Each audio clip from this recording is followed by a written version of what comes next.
How to register Equity Mobile Banking. Hi guys, welcome to our channel. Let's begin. In this video, I will guide you on how you can register on Equity Mobile Banking. For this, launch open the Equity Mobile app on your device.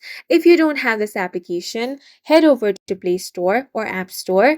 Now search for Equity Mobile. Now tap on the install button and have this application downloaded on your device. After it has been installed, tap on the Open option. Now, this is going to be the home page of Equity Mobile Banking app. If you already have an account, tap on the Sign In option to get signed into your account.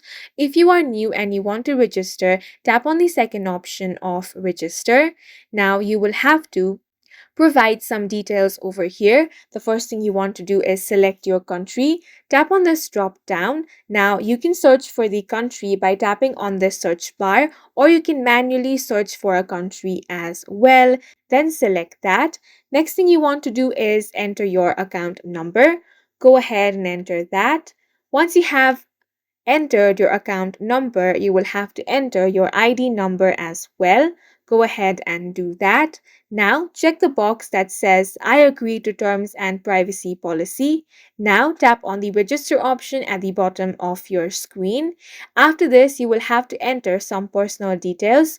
Go ahead and do that. After completing two other steps, you will be successfully registered in Equity Mobile Banking. Then you can create a username and password for your account. And that's it for this video. If you found it helpful, please make sure to hit the like button and subscribe for more videos like this.